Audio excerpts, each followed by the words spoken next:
Listen, if you are sick and tired of the endless rat race, you have landed in exactly the right place. You're working that 9 to 5, you're trying to do everything completely by the book, but somehow, true financial independence still feels, well, completely out of reach.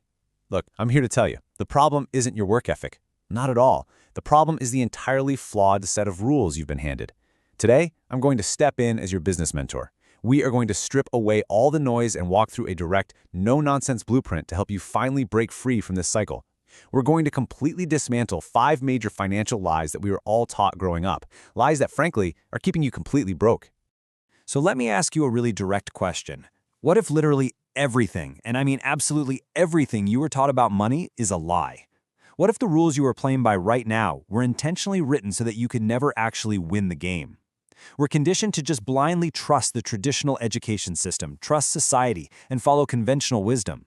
But here is the harsh reality check.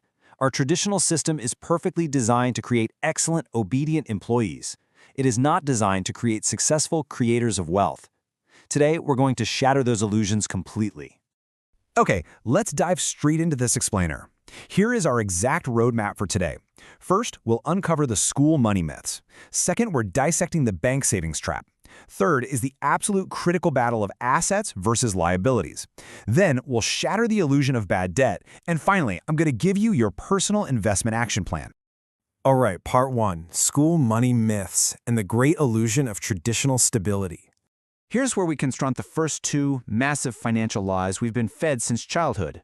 Lie number 1, getting good grades guarantees a high salary. And line number 2, loyalty to a stable corporate job guarantees a secure pension and a safe retirement.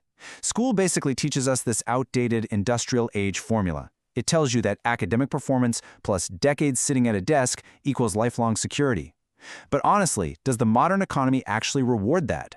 Not at all. We constantly see straight-A students end up working for C students. Why? Simply because the C students developed a completely different set of skills. The true rule of wealth, that millionaire entrepreneur mindset, looks entirely different. It dictates that financial intelligence plus entrepreneurship equals actual freedom. The modern economy doesn't care about perfect attendance. It rewards problem-solving and a high financial IQ. If you want true independence, you have to stop relying on corporations or the government to magically take care of your future. You've got to take the wheel yourself. Moving right along to Section 2, the bank savings trap, and why keeping your cash in the bank is a terrible, terrible mistake. This brings us directly to lie number 3, that deeply ingrained myth that saving money is the ultimate path to wealth. We are constantly told to just hoard our cash, hide it away in a traditional savings account for a rainy day, and play it super safe. But as your mentor, I have to give it to you straight. Hoarding cash in a bank is a mathematical disaster in today's economy.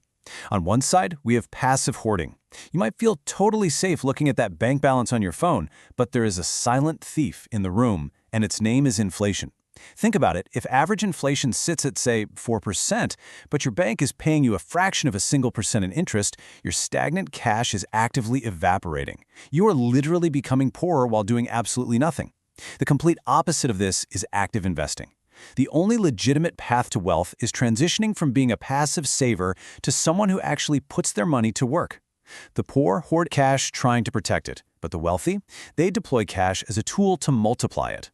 Section 3, assets versus liabilities. Let's tackle a really controversial question here. Is your home actually your biggest asset? Before we answer the question about your house, we need to completely redefine how you view your possessions. And we're going to draw on some foundational concepts of financial literacy here, popularized by experts like Robert Kiyosaki. Let's slow down for a second, because truly understanding this is non-negotiable.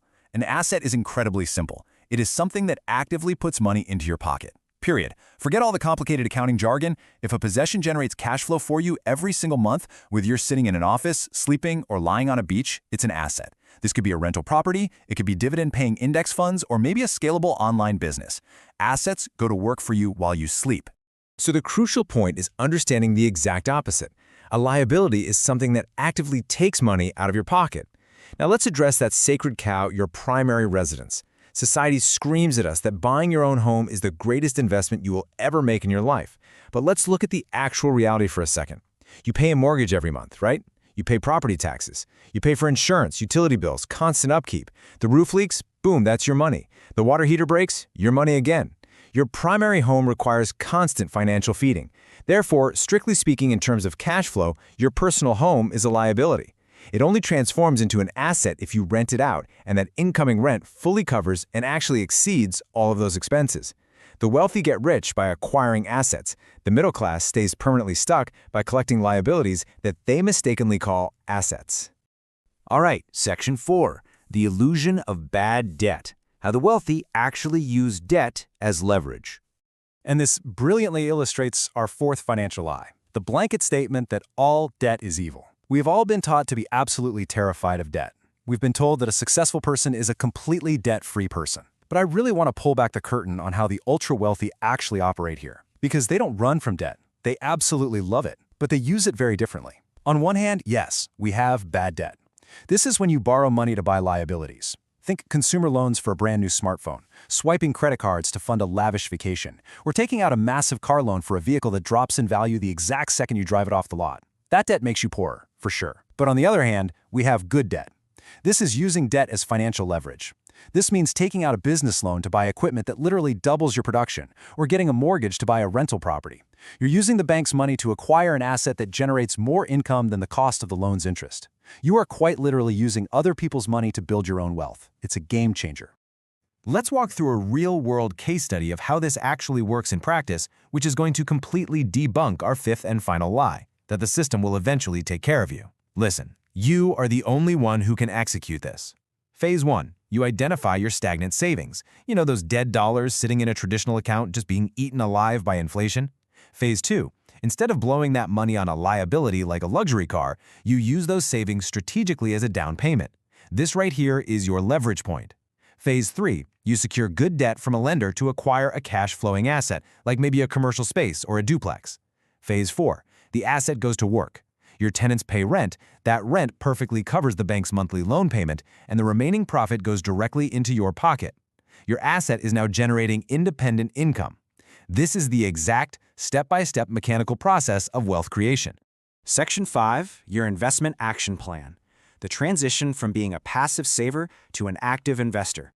Now, you can't just listen to this explainer and then go right back to scrolling social media. If you want actual results, you need a blueprint, and I'm asking you to start applying this today. Here are your exact steps. Step 1. Reject the 5 financial lies. Completely clear your mind of the industrial age programming that tells you the system is going to save you. It won't. Step 2. Move your cash out of stagnant accounts. Keep a sensible emergency fund, of course, but every single dollar beyond that needs a job. Step 3. Relentlessly focus on acquiring assets, not liabilities. Stop buying things that drain your wallet and start buying things that feed it. And Step 4. Learn to use leverage strategically to scale. Understand the math of good debt and let the bank's money accelerate your journey. Look, you are the architect of your own life. Take these tools and start building. I want to leave you with this final, incredibly important thought. Ask yourself right now, honestly, will you just keep working for money for the rest of your life, or will you finally step up and make your money work for you? The choice you make today is going to define your entire financial reality going forward.